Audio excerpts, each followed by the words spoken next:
Hoje nós vamos rever um trabalho que avaliou a administração de ômega 3 a pacientes com doença periodontal, com o objetivo avaliando especificamente o tratamento clínico associado ou não ao ômega 3 na melhora desses indivíduos. Por que a gente falar em doença... Esse é o trabalho, né? O título do trabalho, uso de ômega 3 com o tratamento não cirúrgico da periodontite.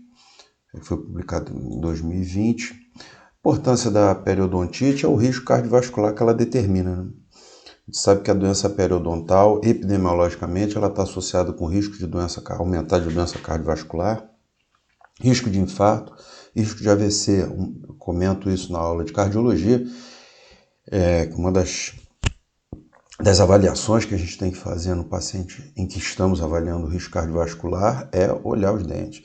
E se houver gengivite, periodontite, encaminhar para o dentista, porque a reversão desse processo, isso também está comprovado, diminui o risco cardiovascular.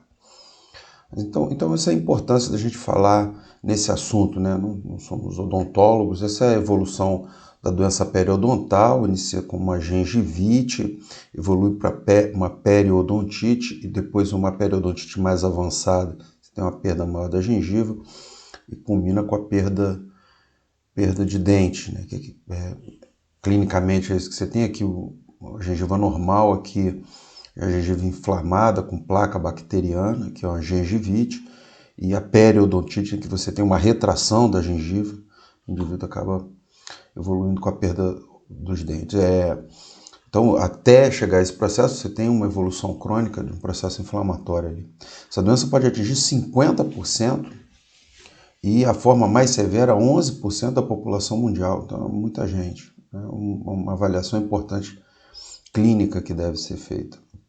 E qual a relação dela com a doença cardiovascular? E não só com a doença cardiovascular, quero chamar a atenção a uma causa de disbiose, porque você cria você tem um meio de cultura aqui para crescimento de bactérias que são deglutidas, podem determinar disbiose. Você tem a passagem de lipopolissacarídeos bacterianos, porque você tem a perda do biofilme protetor e que ativa a resposta inflamatória, que provavelmente é o que está relacionado com o risco cardiovascular. Você pode ter a passagem de bactérias que geram um processo infeccioso, que pode comprometer, por exemplo, pode determinar complicações da gestação e também podem atuar como promotores do processo aterosclerótico. Então, na verdade, é um processo infecto-inflamatório que você tem ali, que se dissemina, né? E pode determinar, então, esses eventos cardiovasculares. Então, esse trabalho, ele avaliou um grupo de pacientes, dos quais 16 faziam o tratamento, aquele tratamento com raspagem e tal, limpeza, e mais o ômega 3, chama atenção para a dose, 2,6 de EPA e 1,8 de DHA por dia, e um grupo controle que só fazia a parte de limpeza. Eles foram avaliados clinicamente também com a avaliação salivar, dosagem de citocinas inflamatórias na saliva, né, antes e depois do tratamento. O óleo de peixe era dado na forma líquida, cada 10 ml, eram 2 doses de 10 ml, que consistia então de 2,6 de EPA e 1,2 gramas de DHA. Então, o resultado, a avaliação clínica, para a gente fica um pouco, não é odontólogo, um pouco difícil de entender critérios, mas aquela redução da gengiva, né, diminuiu, a perda a separação do dente também em milímetros diminuiu, o sangramento, a manipulação também diminuiu. Então foram parâmetros parâmetros clínicos que a gente não compreende muito, mas que traduzem uma diminuição daquele processo inflamatório que está acontecendo ali. E interessante, na avaliação da saliva, esse quadro é bem grande, eu resumi só o que mostrou alteração, diminuição no grupo que recebeu o ômega 3, você teve uma diminuição da interleucina 2 e um aumento da interleucina 10, que é uma interleucina que modula a resposta inflamatória, assim como a interleucina 12, né?